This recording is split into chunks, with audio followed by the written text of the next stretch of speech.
Assalamualaikum warahmatullahi wabarakatuh. Waalaikumsalam.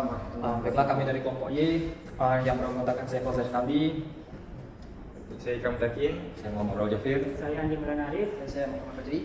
Baiklah, kami akan mendemonstrasikan dan menjelaskan tentang rancang bangun sensor rancang bangun jemuran otomatis menggunakan sensor air hujan dan sensor cahaya LDR. Seperti yang kita ketahui bahwa jemuran otomatis itu akan bekerja ketika adanya air hujan yang terkena sensor hujan dan ada atau tidaknya cahaya matahari yang terkena kepada sensor LDR. Untuk cara kerjanya sendiri akan dijelaskan oleh Ikram Takin. Untuk sistem jemuran otomatis ini menggunakan dua sensor, yaitu pertama sensor cahaya, yaitu sensor LDR. Yang kedua itu sensor hujan yang mendeteksi adanya air pada sensor tersebut. Cara kerjanya, apabila ada air yang terkena pada sensor hujan, maka dinamo akan berputar searah jarum jam atau tadi masuk ke dalam. Atau satu lagi, apabila sensor LDR tidak mendapatkan cukup cahaya, maka jemuran akan masuk ke dalam secara otomatis. Namun, apabila sensor air hujan mendeteksi adanya hujan, kemudian air tersebut tidak terdeteksi lagi atau sudah kering, maka jemuran yang sudah masuk ke dalam akan keluar kembali. Begitupun dengan sensor cahaya yang awalnya ada cahaya, deteksi cahaya, ketika tidak ada cahaya jemurannya masuk, dan ketika ada cahaya kembali dia akan keluar kembali. Baiklah, untuk tujuan dan manfaatnya akan dijelaskan oleh Andi. Tujuan dari alat jemuran otomatis ini ialah untuk kenyamanan pada pengguna untuk menjemur pakaian, karena bisa menggantikan cara tradisional yaitu dengan menggantung baju. Dengan alat jemuran otomatis ini diharapkan bisa lebih dapat efisiensi dan lebih praktis dalam kita menjemur pakaian lebih cepat.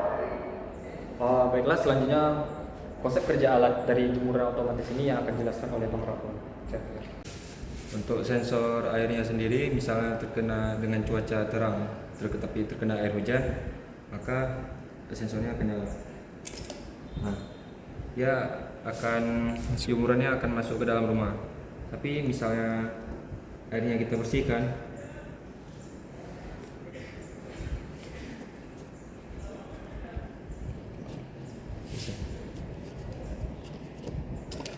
nah, maka dia jemurannya akan keluar.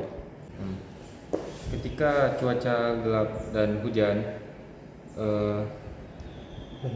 Bantu nih. ini jika kondisi di mana sensor tertutup dan terjadi hujan, maka jemurannya dia bakal masuk juga. Karena sama seperti misalnya tanpa hujan tapi cuaca sedang gelap, jemurannya maka tetap akan masuk. Baik, di sini saya akan menjelaskan sedikit beberapa komponen yang diperlukan dalam merakit jemuran otomatis ini. Yang pertama kita diperlukan sumber. Ini dia sumbernya. Diambil dari baterai 6 volt. Kemudian kita pakai dua input, yaitu pertama input sensor hujan, yang kedua adalah input sensor cahaya. Setelah sensor cahaya masuk perintah ke dalam Arduino, kemudian Arduino memproses untuk memberikan perintah kepada motor driver, di mana motor driver ini untuk menambah tegangan daripada motor yang kita pakai. Jadi setelah Arduino memberikan perintah kepada driver, maka driver akan menghidupkan motor, sehingga terjadilah pergerakan di mana jemuran akan masuk atau mundur sesuai dengan perintah input yang diberikan. Di mana jika input yang diberikan adalah air atau terkena hujan, maka jemuran akan masuk. Begitu pula dengan cahaya. Apabila ada cahaya, maka jemuran keluar, dan jika cahayanya redup atau tidak terdapat cahaya, maka jemuran akan kembali masuk. Seperti sistem alam di mana kita tahu bahwa ada matahari, maka jemuran akan di luar, sedangkan jika mendung, jemuran akan masuk. Kemudian di sini juga saya membuat beberapa rangkaian kecil sebagai penghubung di antara sumber, grounding, dan beberapa inputan dari sensor menuju Arduino. Baiklah, sekian dari presentasi kami. Semoga presentasi tersebut dapat bermanfaat bagi kita semua dan bagi kami sendiri. Lebih dan kurang kami dari kelompok Y meminta maaf. Lillahi taufiq wal hidayah. Assalamualaikum warahmatullahi wabarakatuh.